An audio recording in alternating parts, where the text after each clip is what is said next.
हम कोई भी नई गाड़ी लेते हैं, पहला सवाल यही निकल के आता है, कितना देगी माइलेज। हम कोई भी काम कराते हैं डेंटल का, रेस्टोरेशन है, क्राउन्स है, ब्रिजेस है, इम्प्लांट्स है, कितना चलेंगे। Hi friends, welcome back to my channel Cementum Dental Care. मैं आपका होस्ट डॉक्टर उत्सव शर्मा एक बार फिर आप सभी का अपने चैनल पर स्वागत करता हूं। आपको अब दोबारा कभी नहीं पूछना पड़ेगा अपने डेंटिस्ट से कितना चलेगा। आज मैं आपको ट्रिक्स और टिप्स बताऊंगा जिससे आप अपनी डेंटल रेस्टोरेशन की, कोई भी डेंटल रेस्टोरेशन हो, वो कितने लंबे समय तक आप उसको मेंटेन कर पाएंगे, उसकी फंक्शनैलिटी भी मेंटेन रहेगी। Without wasting any time, let's dive into it. Like share comment करना बिल्कुल मत भूलिए, सब्सक्राइब जरूर कर लीजिए और ऐसी अन्य यूजफुल इंपॉर्टेंट अपडेट्स के लिए नीचे बेल आइकॉन को जरूर प्रेस कर लीजिए। जब हम कोई नई गाड़ी लेते हैं तो उसके लिए हम अलग से शैम्पू लेते हैं, अलग से पॉलिश लेते हैं, या कोई नया फोन लेते हैं तो उस पर स्क्रीन गार्ड लगवाते हैं, उसका कवर लेते हैं। ठीक इसी प्रकार नंबर 1 एस्पेक्ट आपका बन जाता है जेंटल ब्रशिंग। जी हाँ, बहुत माइल्ड जेंटल ब्रशिंग आपको करनी होती है अपने क्राउन या विनियर के चारों ओर। तो उसके लिए आप एक बहुत ही सॉफ्ट ब्रिसल वाला टूथब्रश ले सकते हैं, बहुत सारे आजकल अवेलेबल हैं मार्केट में। इसके अलावा साथ ही आपको जो टूथपेस्ट लेना है वो बहुत ही माइल्ड टूथपेस्ट लेना है। मान लीजिए आपको ये समझ में नहीं आता कि माइल्ड टूथपेस्ट कौन सा लिया जाए, तो जो भी सेंसिटिविटी वाले टूथपेस्ट मार्केट में आजकल अवेलेबल है, पिक एनी वन, कोई भी आप एक वो ले लीजिए। तो आपका जो सॉफ्ट ब्रिसल टूथब्रश है और ये एक माइल्ड टूथपेस्ट जो है, इन दोनों के कॉम्बिनेशन से आप अपने क्राउन और वीनियर की लॉन्जेटिविटी जो है, उसकी जो लाइफ स्पैन है, वो आप बढ़ा लेंगे। नंबर 2 पे आता है, अवॉइड कीजिए हार्ड फूड, स्टिकी फूड, जैसे पॉपकॉर्न, नट्स, कैश्यूज, बादाम, अखरोट। ये चीजें आपको अवॉइड करनी है। होता क्या है कि नेगेटिव प्रेशर डेवलप होता है अंदर की तरफ से, दांत के अंदर की तरफ से। तो जब आप ये खाते हैं तो हो सकता है कि आपकी रेस्टोरेशन चिप ऑफ हो जाए, वहां से टूट जाए, क्राउन वहां से चिप ऑफ हो जाए, या फिर वो उसके इफेक्ट से, चिपकने के इफेक्ट से वो पूरा का पूरा रेस्टोरेशन, चाहे क्राउन, चाहे विनियर, चाहे कोई भी फिलिंग हो, वो पूरी की पूरी बाहर आ जाए। तो आपने प्लीज जरूर ये ध्यान रखना है कि आपने कुछ समय तक स्टिकी फूड्स को अवॉइड करना है। स्टिकी फूड्स हो गए जैसे पिज्जा हो गया, च्युइंगम हो गए, ये सारी चीजें, बर्गर्स, मेयोनीज वाली चीजें, तो इन चीजों को आपने डेफिनेटली अवॉइड करना है। इस तरह आप अपनी डेंटल रेस्टोरेशन को काफी लंबे समय तक सही सलामत चला पाएंगे और उसका जो फॉर्म और फंक्शन है वो भी आप बहुत अच्छे से मेंटेन कर पाएंगे। तीसरा इंपॉर्टेंट एस्पेक्ट बनता है सेफ गार्ड योर रेस्टोरेशंस। अपने रेस्टोरेशंस को आप कैसे बचा सकते हैं? ठीक है, कुछ लोग एथलीट्स हैं, राइट, तो वो लोग जरूर माउथ गार्ड पहने। सेफ गार्ड रखता है आपके रेस्टोरेशंस के लिए। स्पोर्ट्स लाइक ताइक्वांडो, बॉक्सिंग, या फिर जो लोग स्विमिंग करते हैं, तो क्लोरीन वाटर से हमारे दांतों पे एक बहुत गंदा असर पड़ता है। इसी प्रकार हमारे रेस्टोरेशंस भी बहुत बदरंग, धब्बेदार, अजीब से काले से दिखने लगते हैं। तो माउथ गार्ड या स्पोर्ट्स गार्ड जरूर पहनिए।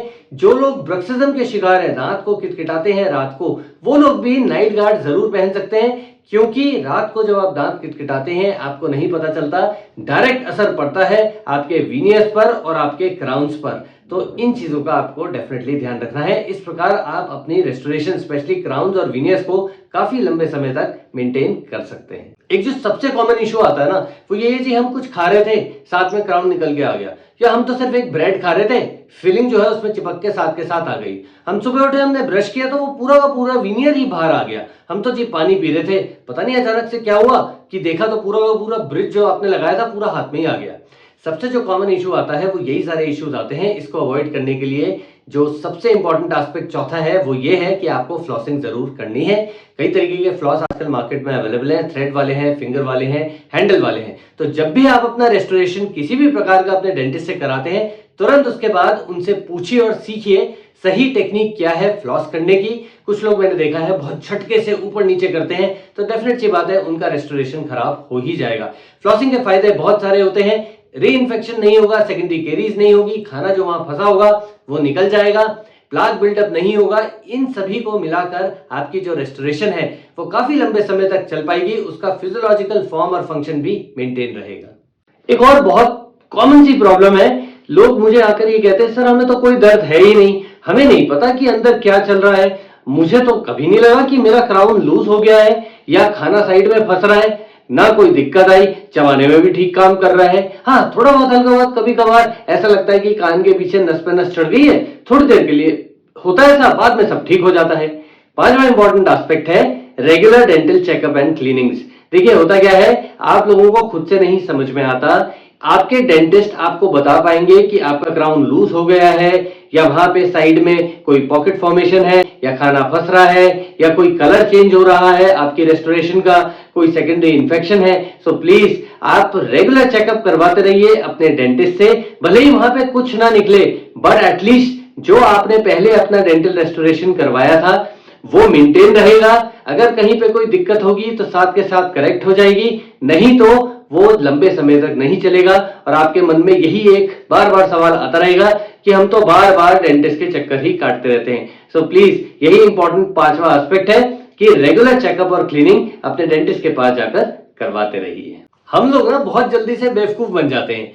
अभी कुछ दिन पहले मेरे एक पेशेंट ने बोला कि सर आपके पास ये स्ट्रिप मिल जाएगी, व्हाइटनिंग स्ट्रिप आई है नहीं अमेजोन पे, और साथ में उनके एक फ्री पेन भी दे रहे हैं। मान के चलिए ये इन सब चीजों से दूर रहिए।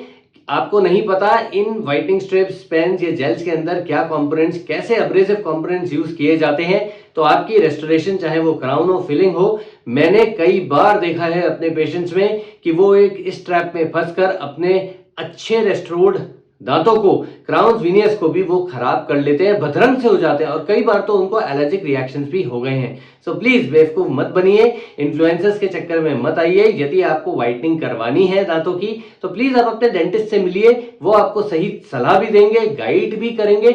हो सकता है कई बार ये भी होता है कि आपको व्हाइटनिंग की जरूरत ही ना हो, बट हम इन्फ्लुएंस होकर ये चीप प्रोडक्ट्स खरीद लेते हैं। सो यही एक इंपॉर्टेंट एस्पेक्ट है कि बेवकूफ मत बनिए और इन चीजों से। डेंटल रेस्टोरेशन ना आपकी एक इन्वेस्टमेंट है, उसको यूं जाया मत कीजिए, बहकावे में मत आइए, कोई भी इन्फ्लुएंसर के इन्फ्लुएंस में मत आइए। ये 6 स्टेप्स फॉलो कर लीजिए, आपकी जो स्माइल है वो बरकरार रहेगी, आपकी जो रेस्टोरेशंस हैं वो काफी लंबे समय तक चलती रहेंगी। Stay happy, stay healthy and see you in the next video. Like share comment जरूर कीजिए, सब्सक्राइब कर लीजिए, बेल आइकॉन को प्रेस कर लीजिए। आपके कोई सवाल है आप मुझे लिख सकते हैं cementumdentalcare@gmail.com पर। Stay healthy, stay happy and see in the next video. Bye.